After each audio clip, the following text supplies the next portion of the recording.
Afternoon everyone, how are you all? I hope you all are fine. Today is your Hindi class और आज की Hindi class में हम आपको एक कहानी पढ़ाने जा रहे हैं, बदसूरत ऊँट। तो आज आपको पाठ 12 पढ़ना है। बदसूरत ऊँट। एक ऊँट था, दूसरों की निंदा करने की उसकी बुरी आदत थी। वह हमेशा दूसरे जानवरों व चिड़ियों की शक्ल सूरत की खिल्ली उड़ाता रहता था। उसके मुंह से कभी किसी जानवर की तारीफ नहीं निकलती थी। तो एक ऊँट था, वो क्या करता था, हमेशा दूसरों की शक्ल सूरत की बुराइयां किया करता था। वो कभी किसी जानवर की तारीफ तो नहीं करता था, लेकिन हमेशा उनसे क्या कहता रहता था कि तुम बहुत बुरे दिखाई देते हो। गाय से वह कहता, जरा अपनी शक्ल तो देखो, कितनी बदसूरत हो तुम। हड्डियों का ढांचा मात्र है तुम्हारा शरीर, लगता है तुम्हारी हड्डियां खाल फाड़ कर किसी भी क्षण बाहर निकल आएंगी।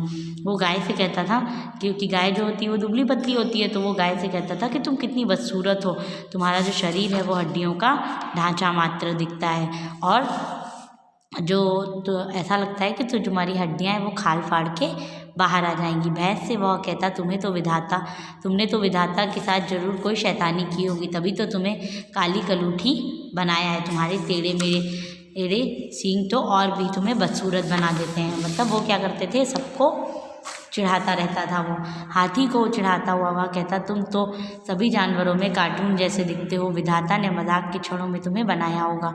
तुम्हारे शरीर के अंगों में किसी प्रकार का संतुलन नहीं है। तुम्हारा शरीर कितना विशाल है और पूंछ कितनी छोटी, तुम्हारी आंखें कितनी छोटी हैं और कान इतने बड़े सूप जैसे। तुम्हारी सूंड, पैर और शरीर के अन्य अंगों के बारे में तो मैं बस चुप रहूं, यही ठीक रहेगा। तो वो हाथी को भी चिढ़ाता था कि तुम पूरे कार्टून जैसे हो, तुम्हारे जो शरीर है उसमें किसी प्रकार का संतुलन नहीं है।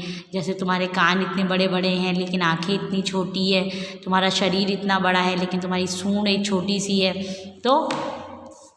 और तोतों से वह कहता कि तुम्हारी टेढ़ी और लाल रंग की चोंच बनाकर विधाता ने वाकई तुम्हारे साथ मजाक किया है। इस तरह ऊँट हमेशा हर जानवर की खिल्ली उड़ाता रहता था। एक बार ऊँट की मुलाकात एक लोमड़ी से हो गई। ठीक है, अब जो ऊँट था वो हमेशा क्या करता था, जिस भी जानवर से मिलता था उसकी खिल्ली उड़ाता रहता था। एक बार उसकी जो मुलाकात थी वो लोमड़ी से हुई। अब जो लोमड़ी थी वो पहले से ही बहुत चालाक और मुंहफट थी, वो किसी को भी खरी बात सुनाने में नहीं हिचकती थी। तो ऊँट ने उसके बारे में उल्टा सीधा बोलना शुरू करता। उससे पहले ही लोमड़ी ने कहा, अरे ऊँट, तू लोगों के बारे में उल्टी सीधी बातें करने की आदत छोड़ दे, जरा अपनी शक्ल सूरत तो देख। तुम्हारा लंबा चेहरा, पत्थर जैसी तुम्हारी आँखें, पीले पीले गंदे दांत, टेढ़े मेढ़े भद्दे पैर और तुम्हारी पीठ पर ये भद्दा सा कुबड़, सभी जानवरों में सबसे बदसूरत तू ही है। दूसरे जानवरों में तो एक दो खामियां हैं, पर तुम में तो बस खामियां ही खामियां हैं। लोमड़ी की खरी खरी बातें सुनकर ऊँट का सिर शर्म से झुक गया और वह चुपचाप वहाँ से खिसक गया। तो जो लोमड़ी थी उसने ऊँट को सबक सिखा दिया। लोमड़ी ने उसकी खामियां गिनवा दी कि दूसरे नहीं, तुम भी बदसूरत ही दिखाई देते हो। तो इस कहानी से हमें क्या शिक्षा मिलती है कि हमें कभी किसी का मजाक नहीं उड़ाना चाहिए, कभी किसी के रूप रंग का मजाक हमें नहीं उड़ाना चाहिए।